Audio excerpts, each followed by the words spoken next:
Another system that Venezuela likely deployed was the JYL-1. Again, it's a Chinese radar. This one is also meant to track stealth jets. But this too seems to have failed on Saturday. And finally, you have Chinese surface-to-air missiles. Venezuela had the HQ-9 and the HQ-12 missiles. These are supposed to destroy enemy projectiles and jets. But on Saturday, they too appear to have failed. And frankly, it's not surprising. Pakistan deployed these same systems against India, yet Indian BrahMos missiles were hitting Pakistan at will. Now, just to be clear, we do not have conclusive evidence of what happened in Venezuela. Did their systems fail? Were they jammed? Were the operators inefficient? The fact is, we don't know.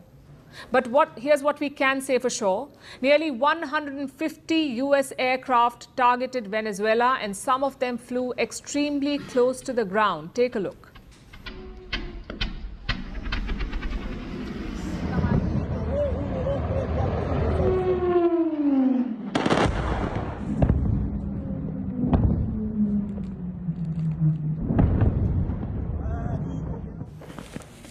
$150 American aircraft, some flying close to the ground, and yet no resistance from Venezuela.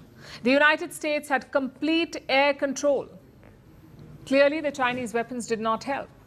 Maybe that's why the Chinese state media is so silent about this. But honestly, this goes beyond weapons. It's political and financial.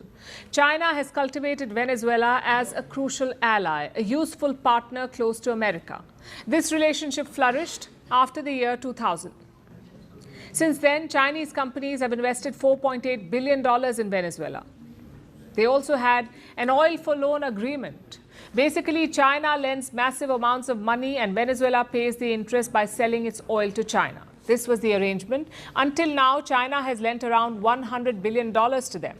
And initially, it worked for both sides. Venezuela found a buyer for its sanctioned oil and China found a new source away from West Asia. It was a win-win. But in recent years, that began to change. In 2024, Venezuela made up just 2% of China's oil imports. Plus, their investments were not paying off. As Venezuela's economy collapsed, so did China's bets. Nonetheless, Beijing did not abandon the partnership. Like I said, Venezuela was a useful ally to have.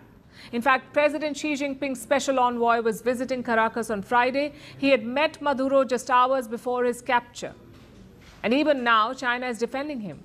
They're asking the US to release Nicolas Maduro. China expresses grave concern over the U.S. forcibly seizing Maduro and his wife and taking them out of the country. The U.S. move is in clear violation of international law, the basic norms governing international relations,